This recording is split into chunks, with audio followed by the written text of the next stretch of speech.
दोस्तों, हिंदू धर्म में गुरु पूर्णिमा का महत्व सभी पूर्णिमाओं में सबसे अधिक माना जाता है। साल में कुल 12 पूर्णिमा होती हैं। पूर्णिमा के दिन सूर्य देव की उपासना करने से बहुत ही ज्यादा शुभ फल प्राप्त होते हैं। साल भर सूर्य देव की कृपा प्राप्त होती है और व्यक्ति के जीवन में बहुत ही महत्वपूर्ण बदलाव होते हैं। हर साल आषाढ़ के महीने में गुरु पूर्णिमा का त्योहार मनाया जाता है।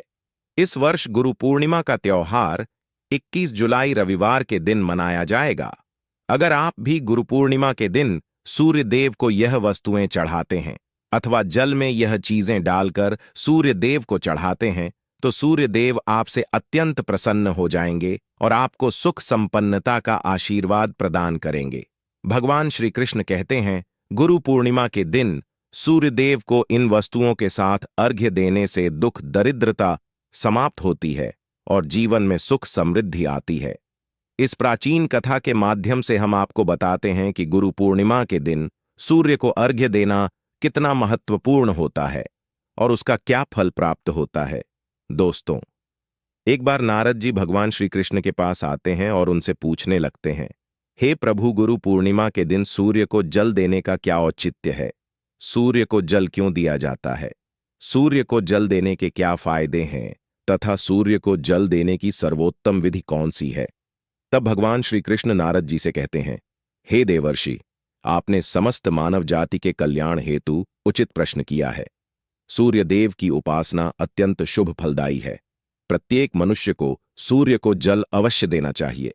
हे देवर्षि, मैं आपको एक अत्यंत पवित्र कथा सुनाता हूं, जिससे आपकी द्विधा समाप्त हो जाएगी और आपको आपके सभी प्रश्नों के उत्तर भी मिल जाएंगे। जो भी इस कथा का श्रवण करता है, उसे 100 वर्षों तक सूर्य को जल देने का फल प्राप्त होता है। इसीलिए आप इस कथा को ध्यान से पूरा जरूर सुने। दोस्तों, भगवान श्री कृष्ण ने सूर्य देव की महिमा का वर्णन करने के लिए नारद जी को एक अत्यंत पवित्र कथा सुनाई है। इस कथा में सूर्य को जल देने की सही विधि और अत्यंत शक्तिशाली सूर्यदेव के मंत्र के बारे में बताया है। इसीलिए आप सभी इस कथा को ध्यान से पूरा अवश्य सुने। इस कथा को सुनने मात्र से ही आपको सूर्य को जल देने का फल प्राप्त होता है। तो चलिए शुरू करते हैं। भगवान श्री कृष्ण कहते हैं, हे देवर्षि, प्राचीन काल की बात है। दक्षिण देश में एक अत्यंत प्राचीन शोभायमान नगरी थी। उस नगरी में देव शर्मा नाम का ब्राह्मण अपनी पत्नी कलावती के साथ निवास करता था। देव शर्मा शास्त्र ज्ञान में पारंगत था, किंतु उसने अपने ज्ञान का कभी सदुपयोग नहीं किया। उसने उसके ज्ञान का उपयोग केवल धन कमाने के लिए किया। देव शर्मा ने अपने जीवन में कभी दान धर्म नहीं किया, कभी सूर्य देव को अर्घ्य नहीं दिया। वह अत्यंत स्वार्थी और दंभी स्वभाव का था। फिर एक दिन वह वन से जा रहा था तो एक विषैले सर्प के काटने के कारण देव शर्मा की मृत्यु हो गई। मृत्यु के बाद देव शर्मा को यम के दूत यमलोक लेकर गए। वहां यमराज ने देव शर्मा के पाप और पुण्य का मूल्यांकन किया और देव शर्मा को नरक में डाल दिया।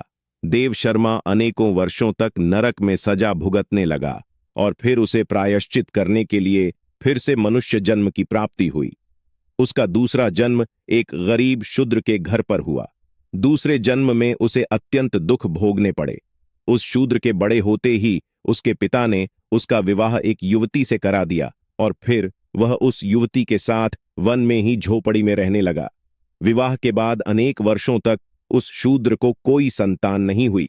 इसीलिए वह और भी अधिक दुखी रहने लगा, लेकिन इतने में ही उसके दुख समाप्त नहीं हुए। कुछ वर्षों के बाद दैव योग से उसके शरीर में भयंकर कोढ़ का रोग उत्पन्न हुआ और वह भयंकर कोढ़ के रोग से पीड़ित हो गया। उसके शरीर पर अनगिनत जख्म हुए जिनसे पस निकलता रहता था। वह कोढ़ी शूद्र अब कुछ काम भी नहीं कर सकता था और दिन भर घर पर ही पड़ा रहता। उसकी पत्नी एक पतिव्रता नारी थी। उसने पति को कोढ़ होने के बाद भी उसका साथ नहीं छोड़ा और वह उसकी नित्य सेवा करती रहती थी। वह अपने पति को ही परमेश्वर मानकर उसकी पूजा करती थी, उसके लिए भोजन का प्रबंध करती थी, उसे स्नान करती थी। वह शूद्र अनेक बार मन ही मन सोचता रहता था कि किस जन्म के पाप के कारण उसे यह कोढ़ रोग हुआ। ऐसा सोचते हुए वह बहुत ही निराश और उदास रहने लगा। फिर एक दिन उसके द्वार पर एक साधु पधारे। उस कोढ़ी शूद्र की पत्नी ने उन साधु महात्मा की बड़ी सेवा की, जिससे प्रसन्न होकर उस साधु ने उस कोढ़ी की पत्नी को वर मांगने के लिए कहा। तो कोढ़ी की पत्नी ने कहा, हे महात्मा, मेरे लिए मेरे पति ही सर्वस्व है, वही मेरे स्वामी है। अतः आपसे विनती है कि मेरे पति का रोग दूर करें और उन्हें पहले के जैसा बना दें। इस पर उस साधु महात्मा ने कहा, हे देवी, यह रोग तुम्हारे पति को उसके पिछले जन्म के कर्मों के कारण प्राप्त हुआ है। यही विधि का विधान है। मैं इसमें हस्तक्षेप नहीं कर सकता। ईश्वर मनुष्य को उसके पाप कर्मों का दंड अवश्य देते हैं, कोई भी इससे चूक नहीं सकता। किंतु मैं तुम्हें इसका उपाय बता सकता हूं। इस रोग से बचने के लिए केवल एक ही उपाय है। तुम अपने पति को लेकर सूर्यदेव की शरण में जाओ, सूर्यदेव की नित्य उपासना करो। सूर्यदेव की कृपा से तुम्हारा पति कोढ़ से मुक्त हो जाएगा और उसे कामदेव के समान सुंदर रूप प्राप्त होगा। फिर उस साधु महात्मा ने उस स्त्री को सूर्यदेव की उपासना की विधि बताई। उस विधि को जानकर उस कोढ़ी की पत्नी ने अपने पति के साथ मिलकर पूरी निष्ठा और श्रद्धा से सूर्यदेव की उपासना की, और देखते ही देखते कुछ ही दिनों में उसका पति पूरी तरह से ठीक हो गया। वह कोढ़ के रोग से पूरी तरह से मुक्त हो गया और सूर्यदेव की कृपा से उसे सुंदर रूप, बलवान शरीर तथा धन संपत्ति की प्राप्ति हुई और वह कोढ़ी शूद्र बहुत धनवान बन गया। हे नारद, अब मैं तुम्हें सूर्यदेव को प्रसन्न करने की विधि और मंत्र के बारे में बताता हूं, जिसे करने से मनुष्य के सभी रोग नष्ट होते हैं, उसे उत्तम स्वास्थ्य और सुख समृद्धि की प्राप्ति होती है। रोज सूर्यदेव को जल चढ़ाना एक ऐसा नियम है जो मनुष्य के जीवन में बहुत बड़ा बदलाव ला सकता है। सूर्यदेव प्रकाश, सकारात्मकता, इंद्रिय संयम, ऊर्जा आदि के देवता है। सूर्यदेव को मात्र जल चढ़ाने से सभी संकट दूर हो सकते हैं। हर समस्या का समाधान सूर्य को जल अर्पण करने से ही प्राप्त हो सकता है। सूर्य देवता की उपासना करने से आत्मा की शुद्धि होती है और मनोबल बढ़ता है। सूर्योदय के समय सूर्य की किरणों से वातावरण पवित्र और सकारात्मक बन जाता है। यदि प्रतिदिन सुबह स्नान करके सूर्य देवता को मंत्रों का उच्चारण करते हुए जल चढ़ाते हैं तो इसके कई फायदे होंगे। कुंडली में अन्य ग्रहों की तरह ही सूर्य के शुभ या अशुभ स्थिति में होने से जीवन पर भी इसका शुभ या अशुभ प्रभाव पड़ता है। कुंडली में सूर्य यदि शुभ स्थिति में होता है तो समाज में भरपूर मान सम्मान, यश और प्रसिद्धि मिलती है। वहीं कुंडली में यदि सूर्य अशुभ स्थिति में हो तो इसके विपरीत परिणाम मिलते हैं। इसलिए कुंडली में यदि सूर्य की स्थिति मजबूत करनी है तो कुछ चीजें पानी में डालकर सूर्यदेव को अर्घ देने से शुभ परिणाम प्राप्त होते हैं। अर्घ देने से तात्पर्य यह है कि सूर्य देवता को भक्तिभाव से जल अर्पण करना। यह जल आप दोनों हाथों की ऊंझल बनाकर या तांबे के पात्र में शुद्ध जल भरकर उसे सूर्य देवता को समर्पित करें। लेकिन ध्यान रहे कि यदि हाथों की ओंझल बनाकर सूर्य देवता को अर्घ्य दे रहे हैं तो अपने हाथों की तर्जनी और अंगूठे को एक दूसरे से जोड़कर ना रखें, यानी कि एक दूसरे का स्पर्श ना होने दें। दोनों हाथों के अंगूठे को फैलाकर रखें। यदि हम तर्जनी और अंगूठे को जोड़कर रखते हैं तो यह राक्षसी मुद्रा बन जाती है और इस मुद्रा में सूर्य को अर्घ्य देना अशुभ माना जाता है। यदि आप पात्र में जल भरकर सूर्य देवता को अर्घ दे रहे हैं तो भी उस पात्र को दोनों हाथों के अंगूठे का स्पर्श ना हो, इसका ध्यान रखें। अर्घ्य देते समय अपने दोनों हाथों को ऊपर उठाकर पात्र को पकड़े और सिर झुकाकर रखें। सूर्य देवता को अर्घ हमेशा सूर्योदय के समय देना चाहिए। उगते हुए सूर्य की उपासना करना हमेशा ही शुभ होता है।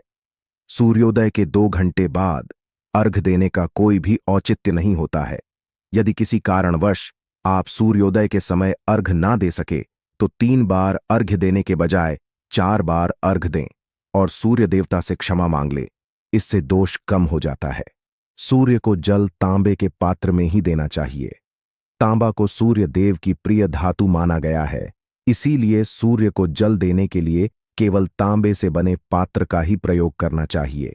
अन्य धातुओं से बने पात्रों में सूर्य को अर्घ्य देने से कोई लाभ प्राप्त नहीं होता है।